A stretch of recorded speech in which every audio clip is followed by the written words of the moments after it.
হরে কৃষ্ণ, রাধে রাধে। শুধু কৃষ্ণ ভক্ত, গৌর ভক্ত, হরিভক্ত, আমার মা সকল, বাবা সকল, আপনাদের প্রত্যেকের চরণে আমার সশ্রদ্ধ প্রণাম। বলুন আপনারা কেমন আছেন? আশা করি প্রাণ গোবিন্দ রাধা রানী কৃপায় সকলেই ভালো আছেন, আর আপনাদের আশীর্বাদে আমিও ভালো আছি। আজকে আপনাদের সামনে যে পালা প্রসঙ্গ তুলে ধরবার চেষ্টা করছি সেটি হচ্ছে বেদবতী উলুরানী কোন মহাপুণ্যের ফলে ত্রেতা যুগে মাতা সীতা রূপে আবির্ভূত হন, দাপর যুগে কেনই বা দ্রৌপদী রূপে জন্মগ্রহণ করলেন, আর কেনই তিনি পঞ্চস্বামী লাভ করলেন, কার আশীর্বাদে, আর কার অভিশাপে সোনার লঙ্কাপুরী ধ্বংস হয়ে গেল, আর ছায়া সীতার পরিণতি কি হলো। এতগুলো প্রশ্ন উত্তর নিয়ে আপনাদের সামনে আমি হাজির। তাই আমি বলবো, দয়া করে আসুন আমার চ্যানেলটি সাবস্ক্রাইব করে আমার এই অজানা তত্ত্বগুলো জানবার চেষ্টা করুন। আর যেনারা বলছেন এগুলো কোথায় পেয়েছেন, এগুলো একদম শাস্ত্রভিন্ন কিছু কথা নয়। তো ব্রহ্ম বৈবর্ত পুরাণের প্রকৃতি খণ্ডের 14 অধ্যায়ে এই বেদবতী উপাখ্যান রয়েছে, আপনারা একটু পারলে দেখে নেবেন। তো সত্যি কথা বলতে, ভিডিওতে যদি ভুল ত্রুটি কোনো জায়গায় হয়ে যায়, আপনারা যদি সেই জায়গাগুলো আমাকে ধরিয়ে দেন, তাহলে আমিও শুধরে যেতে পারবো। কিন্তু এমন কোনো কথা বলবেন না যাতে মনে আঘাত লাগে। এগুলো আমরা রচনা করতে পারি না, এগুলো সব পুরাণ থেকে পেয়েছি। আমাদের 18টা পুরাণ, সেই পুরাণের মধ্যে থেকে গরুড় পুরাণ রয়েছে, ব্রহ্ম বৈবর্ত পুরাণ রয়েছে, বিষ্ণু পুরাণ রয়েছে, বেদ পুরাণ, অনেক কিছু 18টা পুরাণ আছে। সেগুলো থেকে আমাদের এই পাওয়া ধনগুলো, এগুলোই আমাদের ধন, এগুলোকে কেউ অবহেলা করবেন না। তাহলে চলুন আমরা ভিডিওতে চলে যাই। তাই আপনাদের কাছে অনুরোধ করব, এই অজানা তত্ত্বগুলো জানতে ভিডিওটা একদম স্কিপ করবেন না। এর আগে আমি যে ভিডিওটা দিয়েছি, উলুধ্বনি কোথা থেকে প্রচার হলো, এই মাতা বেদবতীর থেকেই উলুধ্বনি প্রচার হয়েছে। এই বেদবতী কোন মহাপুণ্য করেছিলেন যার জন্য সীতারূপে জন্মগ্রহণ করলেন। চলুন আমরা ভিডিওতে প্রবেশ করি। মনুবংশের রাজা কুশধ্বজের কন্যা বেদবতী কিভাবে ত্রেতায় সীতারূপে এবং দাপর যুগে দ্রৌপদী রূপে জন্মগ্রহণ করেন, কি কারণে দ্রৌপদীর পঞ্চস্বামী লাভ করলেন, কার বরে সম্ভব হলো। আসুন অজানা তত্ত্ব পেতে চ্যানেলটি সাবস্ক্রাইব করে আমার পাশে থাকবেন। এটা হচ্ছে ব্রহ্ম বৈবর্ত পুরাণের কথা। ভগবান নারায়ণ কহিলেন, হে নারদ, সেই মহাভাগ ধর্মধ্বজ ও কুশধ্বজ উভয়েই কঠোর তপস্যা করেন। কার? কমলালয়া লক্ষ্মীর তপস্যা আরাধনায় করতে শুরু করলেন, বরপ্রাপ্ত হইলেন। আর আমরা সকলেই জানি দেবী লক্ষ্মী ঐশ্বর্য, সম্পদ ও ভাগ্যের দেবী। মনুবংশের সূর্য কর্তৃক অভিশপ্ত হওয়ার কারণে লক্ষ্মীশ্রী হইয়া পড়ে, মানে লক্ষ্মী ছাড়া হয়ে গিয়েছিলেন। সেই কারণেই মহাভাগ সেই ধর্মধ্বজ ও কুশধ্বজ তপস্যা শুরু করেন। রাজ্য ফিরে পেলেন মহালক্ষ্মীর বরে, পরম সুখে সমারোহে রাজ্যে তিনি পরিচালনা করতে থাকলেন।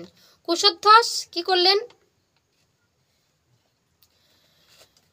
সেই পত্নীর নাম, কুশধ্বজের পত্নীর নাম হলো মালাবতী।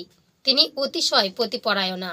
সেই দেবী কালক্রমে গর্ভবতী হলেন, আর তার গর্ভে ছিলেন স্বয়ং মা লক্ষ্মীর মতো এক রতি কন্যার জন্ম দিলেন।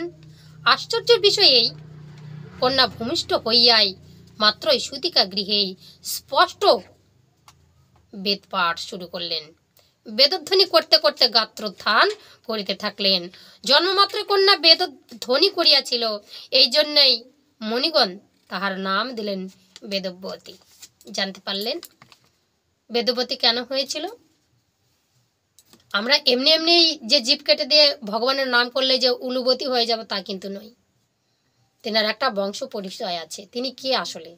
তিনি আর কেউ নয়, লক্ষ্মীমন্ত একটা মেয়ে, সুন্দরী মেয়ে ছিল।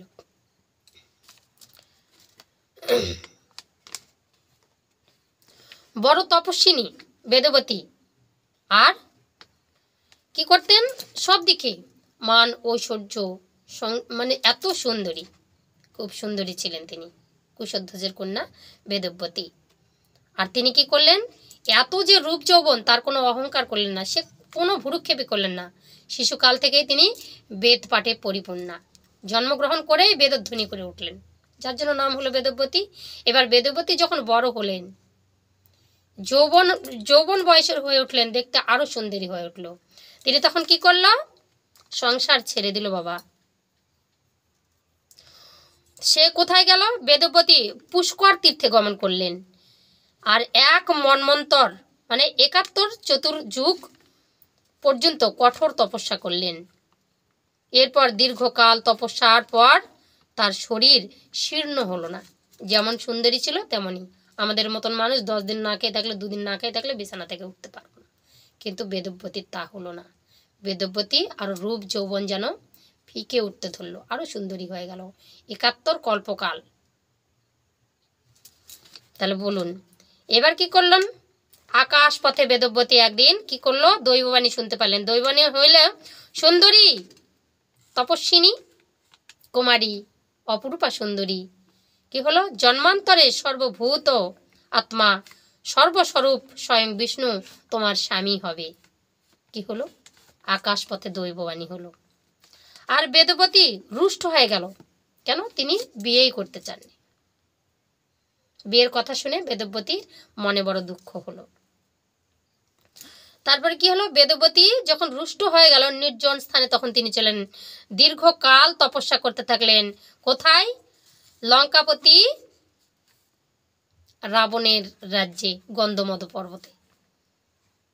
আর গন্ধমদ পর্বতে যখন নির্জন স্থানে তপস্যা শুরু করলেন, বেদব্যতীর কাছে একদিন হঠাৎ রাবণ রাজা এসে সাক্ষাৎ দিলেন।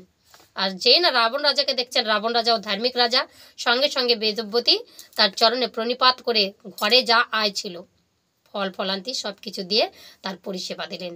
এবার ফলমূল যখন আহার করা হয়ে গেল, বেদব্যতীর দিকে রাবণ রাজা বলছে, কে তুমি নারী? তোমার পরিচয় দাও, তোমার পরিচয় পেতে আমি ইচ্ছা করি।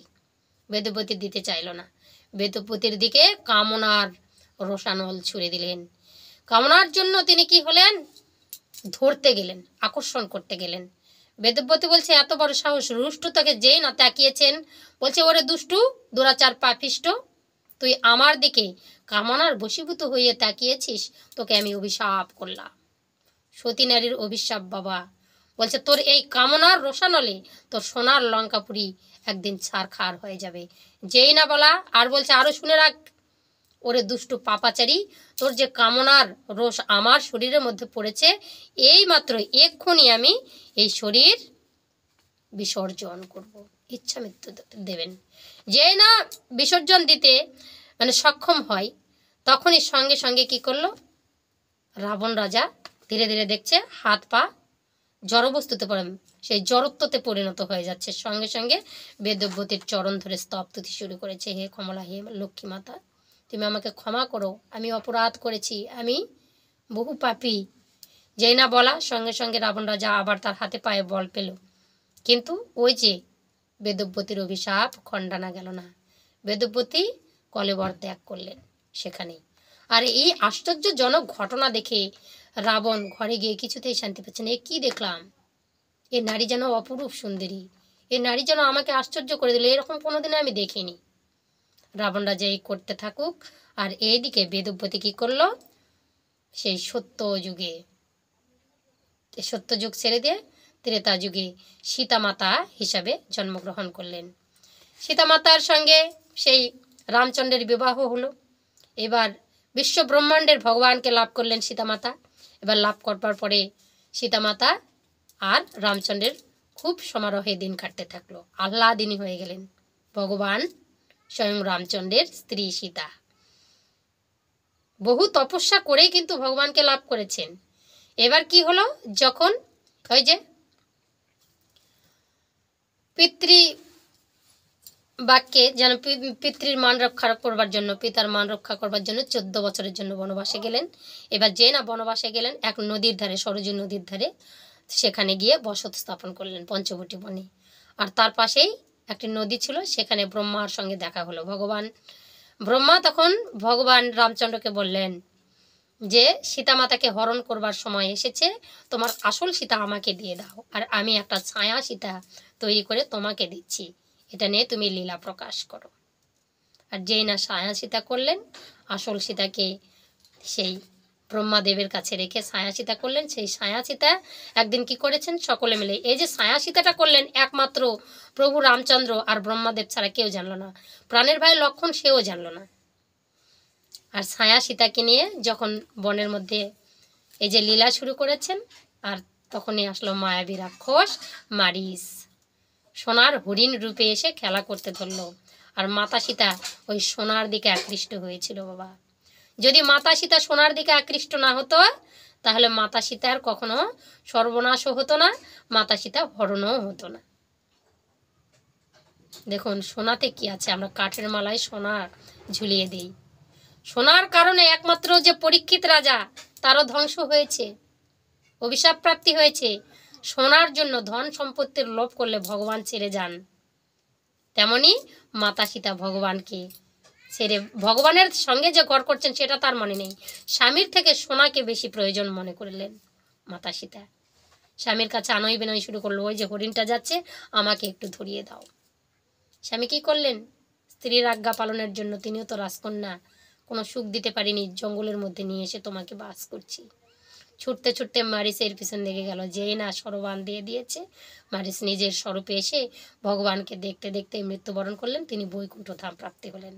আর এদিকে সীতা কি করলেন, মারিচ নিজে চিৎকার করে উঠলো, প্রাণের ভাই লক্ষণ বাঁচাও, রামের গলাটা নকল করে। এবার সীতামাতা ভাবলেন যে রামের কোনো বিপদ হয়ে গেছে। লক্ষণকে তখন করজোড়ে মিনতি করছে, ভাই লক্ষণ তোমার দাদার বিপদ হয়েছে, তুমি যাও। লক্ষণ যেতে চাইলেন না। লক্ষণ বুঝতে পেরেছিলেন তিনিও তো দেবতা। বলছে, মাতা সীতা, কখনোই আমার দাদা বিশ্ব ব্রহ্মাণ্ডের ভগবান, তাকে কে পরাজিত করবে, আমি যাব না। কিন্তু এমন বলেছিল, হে লক্ষণ তুমি যাবে না তো, আমি জানি তোমার দাদা যদি মৃত্যুবরণ করে তুমি তো আমাকে পাওয়ার বাসনা করো। এমন একটা কঠোর একটা কথা বলে ছুড়ে দিল লক্ষণে। দেখে লক্ষণ আর থাকতে পারলেন না, গন্ডি এঁকে দিয়ে চলে গেল। আর সেই গন্ডি থেকে যখনই, বাবারে গন্ডির মধ্যে থাকাটাই ভালো, গন্ডি থেকে পার হয়ে গেলে তার আর মান থাকে না। আমাদের প্রত্যেকজন ব্যক্তিকে গন্ডির ভিতরে থাকতে হয়। যেই না সীতামাতা ওই ভিখারির বেশে রাবণ রাজা এলো, হরণ করে নিয়ে চলে গেল। তারপরেই প্রভু রামচন্দ্র শীতে শীতে করে গোটা বন জঙ্গল ঘুরে বেড়াচ্ছে, সীতাকে দেখতে পারলো না। এক নদীর কাছে এসে জটায়ুর সেই অবস্থা দেখে জটায়ুর কাছ থেকে শুনলো সীতা হরণ হয়ে গেছে। দুষ্টু পাপাচারী লঙ্কাতে নিয়ে চলে গেছে মাতা সীতাকে। এবার বানর দল নিয়ে যখন সমুদ্র বন্ধন করলেন, সেতু বন্ধন করলেন, করে গিয়ে সেই প্রচণ্ড যুদ্ধের পরে রাবণ রাজাকে হারিয়ে যখন মাতা সীতাকে নিয়ে ফিরলেন, তখন মাতা সীতার কাছে তখন নিয়ে আসলেন এবার অগ্নি পরীক্ষা। বলছে, তুমি এতদিন ছিলে এটা বিশ্ব ব্রহ্মাণ্ডকে দেখাবার জন্য।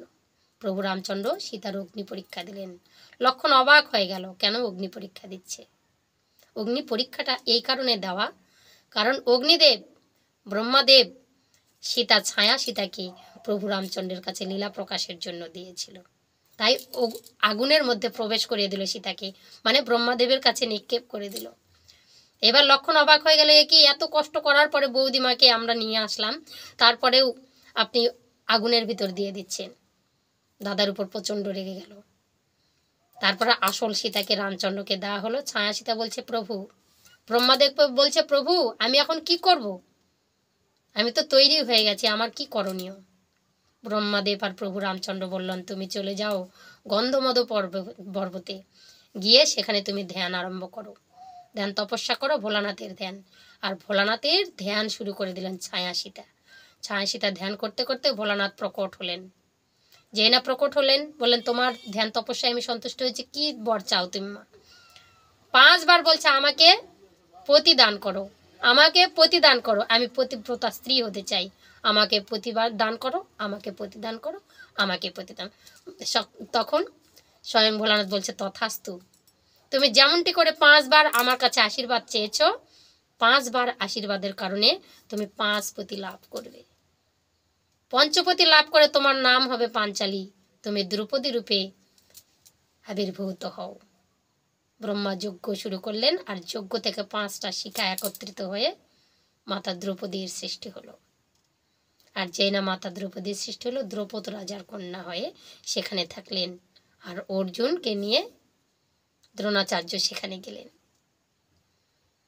আর অর্জুন যখন মাতা দ্রৌপদীকে লাভ করলেন, বাড়িতে নিয়ে এসে কুন্তী মাতার বাক্যে যা নিয়ে এসেছ পাঁচজনে ভাগ করে খাও, বন্টন করে নাও। 5 স্বামীকে লাভ করলেন। এটা কোনো অভিশাপ নয়, এটা দ্রৌপদীর প্রাপ্য সাধনার ফল। জয় শ্রীকৃষ্ণ, রাধে রাধে। যদি আমার ভিডিও ভালো লাগে অবশ্যই চ্যানেলে লাইক শেয়ার কমেন্ট করে চ্যানেলটি সাবস্ক্রাইব করে দেবেন। হরে কৃষ্ণ।